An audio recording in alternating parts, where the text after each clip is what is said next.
Alright, here we are. Once again, we are back for another Age of Empires 2 Definitive Edition multiplayer game by me. This is, I believe, my 9th game in my multiplayer, ranked multiplayer, so almost to the point where we're getting an actual ranking.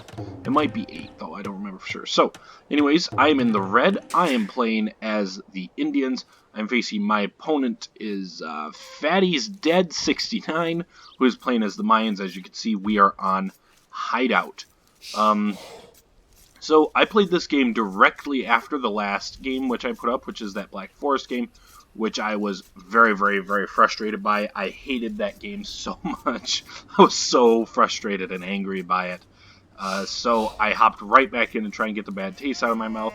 I decided to play as Indians because I figured, you know, this is the civilization I'm most comfortable with. So we're just gonna hop right back in, play as them, try and get a win on the board after just such a frustrating loss. And so, as per usual, we're gonna go for the fast castle into Camels. And unsurprisingly, my opponent, because he's Mayans, is going to go for archers, which makes sense because they get the cheaper archers. I do scout out around my base first this time, and then I'm going to turn on the auto scout once again. I'm kind of, because I played a couple of games since this one as well, which will obviously be up on the channel later. With the auto scout, my opinion on it is, it's certainly useful, because now there are certain maps and strategies, one of which will actually be in the next game, where you really want to not just find your opponent's base, but also find specific things at your opponent's base, and and there's also some where you really want to make sure that you keep your scout somewhere nearby or something like that, where the auto scout is not useful. But right now, I would say that, you know, once you get your initial base scouted out, you know, you find all of your things. So I see my boar, I see my golds, I see my stones. You know, once you get that figured out, it seems like it really is nice to just push a button and then just let the auto scout out the rest of the map. I understand why some players are frustrated by this, because, you know, continuing to effectively scout the map while you're doing other stuff. I very nearly lost that villager, by the way, but I did garrison in time. And we didn't get housed, so it's going to be a pretty smooth start for me. But, you know, I understand why some players are frustrated by it, because, you know, learning to be a good scouter and to try and find all of the extra resources, all the relics and such, is not an easy thing to do without the auto scout. And there's a lot of people who are very experienced players who they put a lot of work and effort into doing that. I mean, I know that, so if you've watched, which if you're watching this, you almost certainly have. If you watched Hidden Cup 2, T90's big tournament where it's a bunch of pros, but they all have hidden identities. One of the main ways that people figured out that Viper was Viper is because he was so good at continuing to scout the map even as the match goes on. And obviously now you just push a button and it just does it for you. And even though it's not the most efficient, as long as you find your initial bits, it will find it all for you. So I actually fully understand the frustration. So you can see he knows what he's doing here. He does send his sheep out. He scouted some with his sheep. If we look at his point of view, so his scout is over here. But if you look at his point of view, all of this was all done with his sheep. So, you know, he's pretty clearly has a good grasp on what he's doing. Yeah, so going for the camels on this map, I think that it really is a good strategy for the Indian camels, because so you've got a palisade wall, obviously, and Indian camels with their +5 attack versus buildings, that really makes short work of them. So it's really tough to react in time to keep them out when they arrive. So I really think that they're a strong civilization here. Once again, as you can see, I'm just going for the basic fast castle. So 6 on the sheep, 4 onto the berries, collect the boars. We're going to 4 on wood here. Going to put 3 on the gold, then put a 5th onto this lumber camp, then build another lumber camp with 5 more, and tech up at 28 population. Well, let me get the scores right over here. So as you can see, he is taking up sooner than me. He's taking up at 21 population, which is fairly standard for an archer build. You want to get to feudal age faster and start producing stuff, obviously. So That's what he's going to do. And I think that in general, his sort of macro economy is a lot better than mine, which isn't a huge shock. I've talked about it in pretty much every video so far. One of my biggest... by the way, I didn't actually see this board here somehow. I missed that, and I'm not going to take it, which will slow me down a little bit. But, you know, I've talked about it pretty regularly in these videos that I think a big thing that I need to work on is my sort of macro economy. I've really struggled when I have to boom.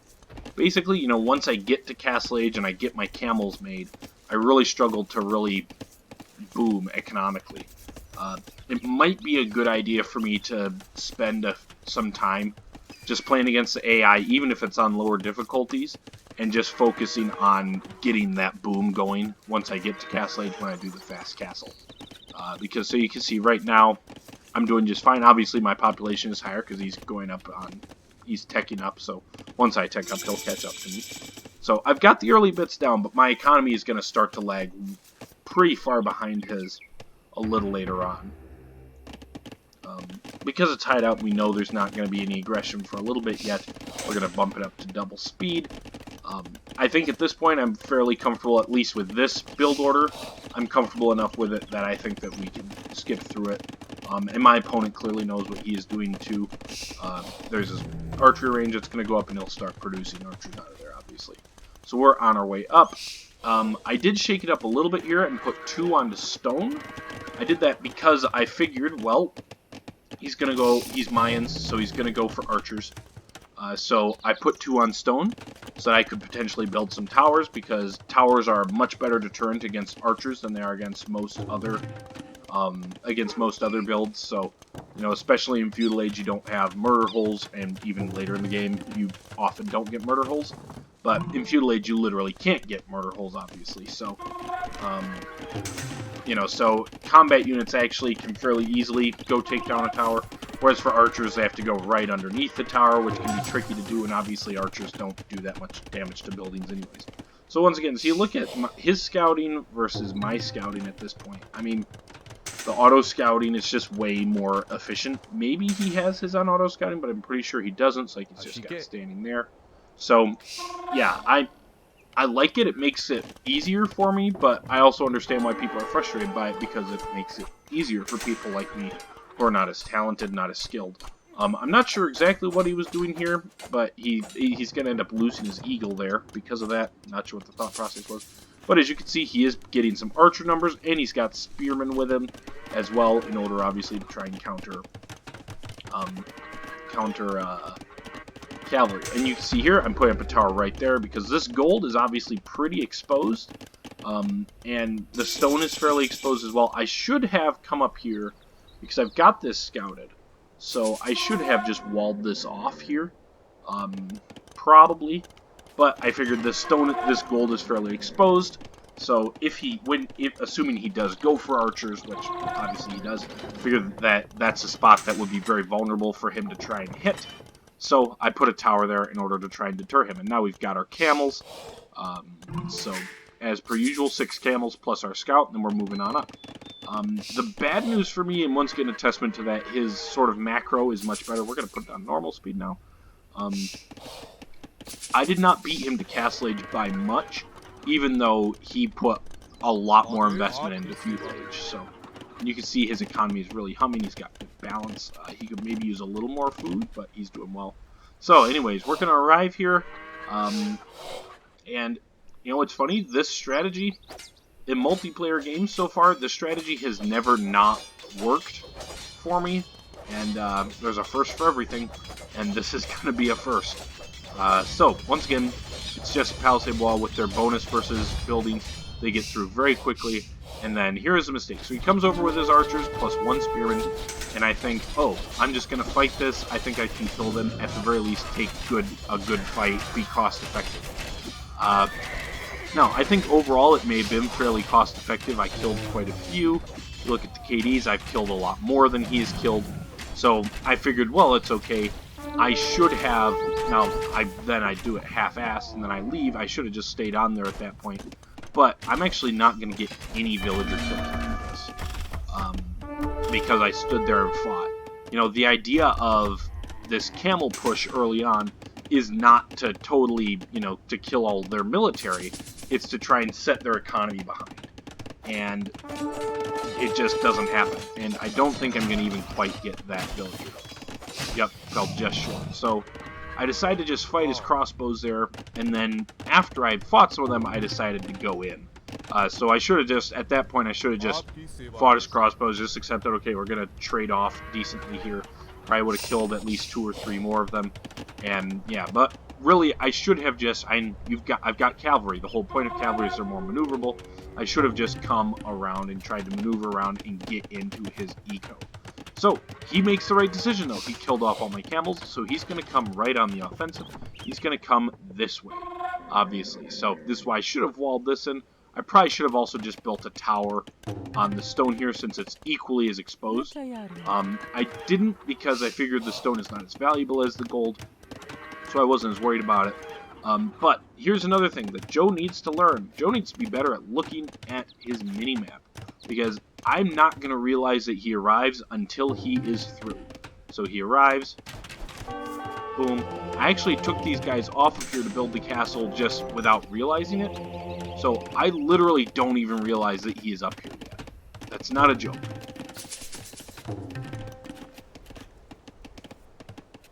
So we're putting a castle down here just because I wanted a castle. And this is also a really bad place for a castle, by the way. And now with that, I finally realized that he has arrived. In fact, actually, I'm not actually sure I ever realized that he was there. I legitimately watched this, and I haven't watched this replay yet. This is the first time I've watched it. I remembered his first push as being one that got through my wall. So I literally didn't even realize that. So I need to work on my just general awareness. Since I know that he came this way, really should have either towered up here, or more ideally, just stick the castle up here. This is a pretty... I'm not sure why I put the castle there. That's a really bad spot for my castle. You know, I mean, it's not defending anything. You know, I should have put it on either this stone or on this gold. Then it's at least defending my some of my resources, and just as importantly, it's on one of the corners of my base. So if he comes from that side, he'd have to push through a castle. With it here, he can push. He can basically ruin all of my economy without ever running into the castle. I mean, it's not even covering my wood line, for Pete's sake. So that's a really bad spot for that castle. You can see we're still a little bit ahead in villager count, so we're doing okay on our boom. I was really trying to focus on that, but look at the military numbers. I've got some camels, I'm producing some more, I'm getting upgrades, but he's got a lot more military than me. And even though he's got a lot more military than me, his villagers aren't that far behind, and if you look at my resources here, and then we go over to his, it's not like he's way behind in resources either. So his economy is just, I think it's just much better set up than mine is. So, yeah. And he's going to get ready to scoot on out here pretty soon. There he is. So yeah, so I literally didn't even realize that he had been up here. So that's a pretty big mistake. Yeah, so until, alright, there he comes, I think. Yeah, so now he's going to come this way. He's going to come up and try and get in this side, which obviously I do have a tower here to try and defend myself, which is good, but would have been better.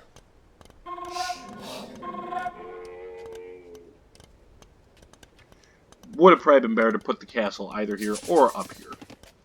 But here he comes. And I'm making camels, and I'm getting ready to try and go on the offensive again. Is the thought process. I'm not sure why I sent these camels up here. Oh, right, so I wanted to make sure that he didn't have any guys over here. Because I was putting another town center out there. So my camels are up there, and you can see what the issue is going to be. He is about to arrive with a lot of enemies, of units, and my camels, which are my only military, are up there. So, yeah, so he arrives down here, and this gate is, when I finally looked down here, the gate was gone. So I don't react very quickly. I do react fast enough to save most of these villagers and get them into the tower, which is obviously good. And I start producing more camels, and here come my camels. So, not bad. And then this right here is going to be a pretty colossal script. So this is a good idea, I think. Try and come over here so that he doesn't see me. I'm actually curious if he does see me there or not. Okay, so he only just sees me now, so that wasn't as clever as I thought. I should have come out here. But, right idea, I suppose. Oh, right. I need to unpause it. But this is going to be a disaster. So, a smart move by him. He goes into here, choke point, which is going to let all of his archers attack while I'm only able to attack 1 or 2. But I make the right thought process of, oh, delete the walls. I'm going to delete, like, so there's 1, there's 2, there's 3, and I think there's going to be a 4th. I think, yep, there was 1. I think I deleted like 4 or 5 of my own camels there on accident in an attempt to select the walls. So, yeah. He was going to do really well because he got into a choke point there anyways. But, yeah, I killed 5 of my own camels, and that's going to set me back big time. I do just garrison everybody, and that pretty much spooks him off. He leaves 4 archers here, which is actually really smart. I'm not sure. It must just be because he has, I don't think that I've gotten any of the archer upgrades. No, I haven't. I don't even have fletching, so he can outrange them, which he realized. So he leaves these guys here to try and keep me in my town center longer, and then he just pulls out because he knows that he can't really do much more here, which is smart on his part, admittedly. So I get some camel numbers up, and I'm going to come over and clean this up. But yeah, this right here, that was a disaster. And this is also the moment now where you can see the villager difference has just grown exponentially. That attack he killed, I think he only killed 2, but now my TCs are obviously idle, and I kind of just panicked and started to screw up royally from here on out. So obviously I do get over here finally and kill off his crossbows. But yeah, the damage has been done. So I set everyone back to work, and at this point, you know, the score lead isn't huge yet, but he's got almost 20 more villagers than I do now, so really not a good place to be in. The one thing I will say is I underestimated how much army he would have had left. You can see he's not really producing more. I really ought to have taken these camels and gone right back onto the offensive.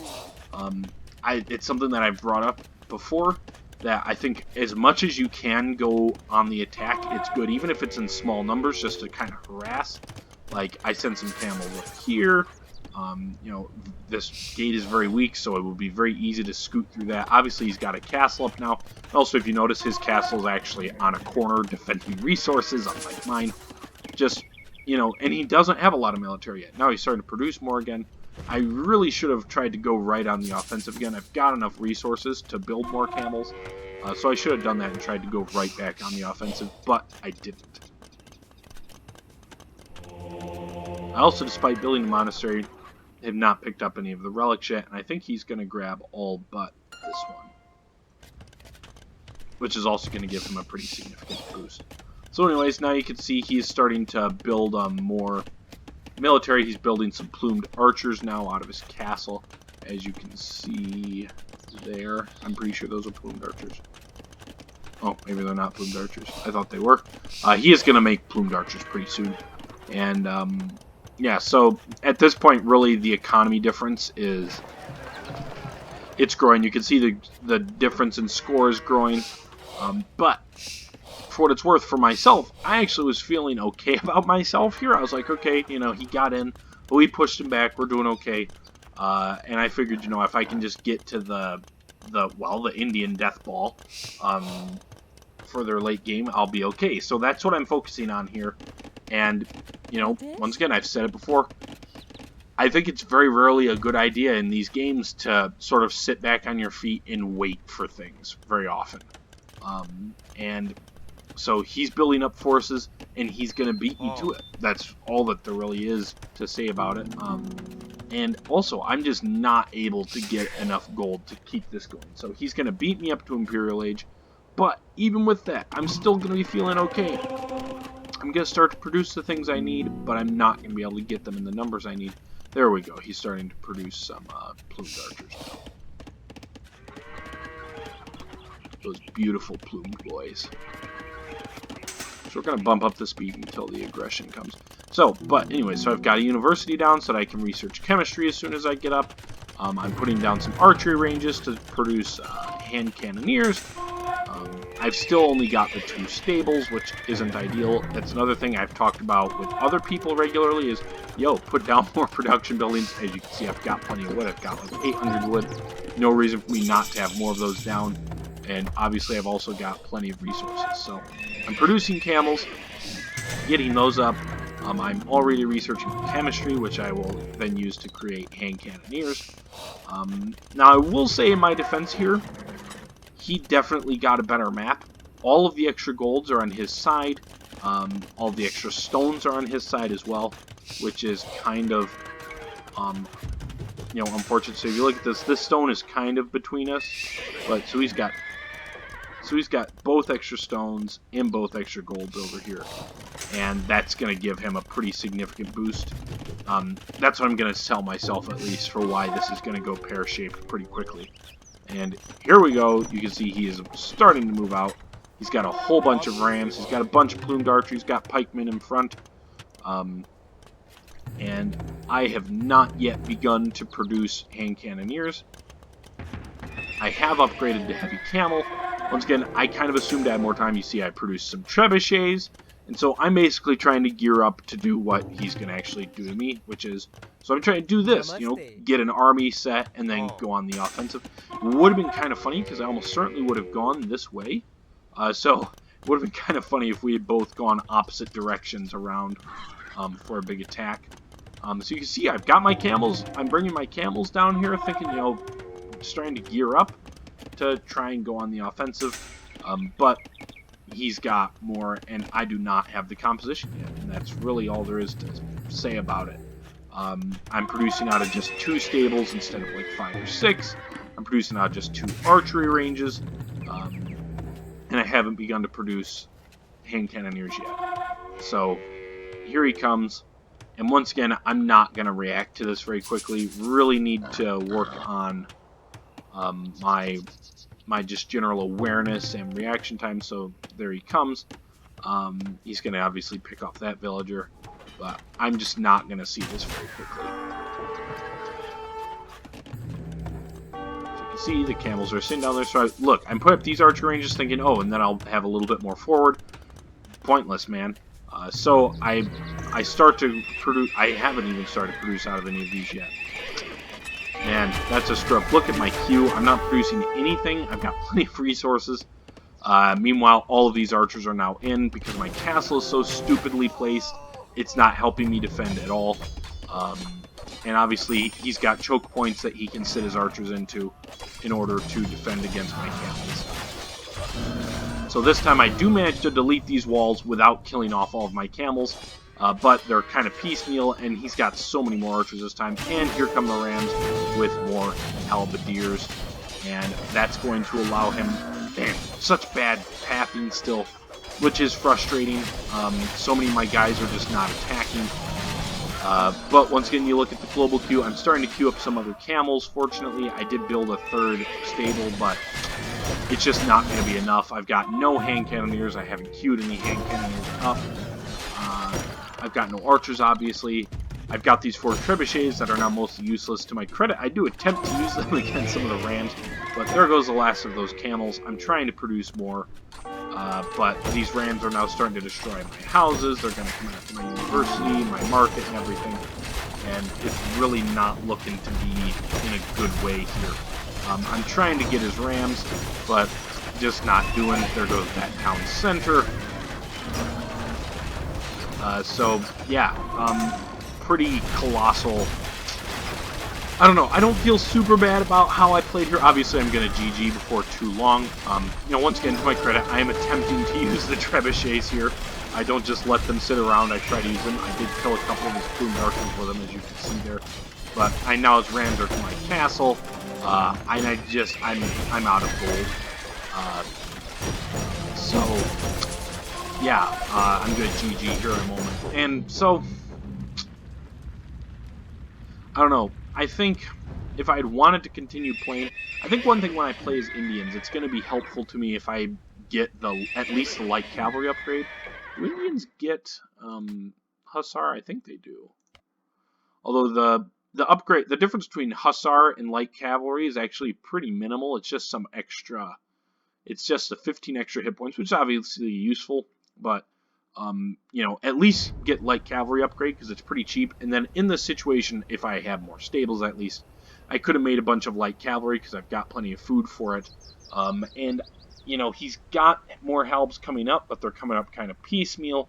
So potentially, with the help of the castle, I could have taken out these rams and started to push him back a little bit and saved myself. But I think not likely.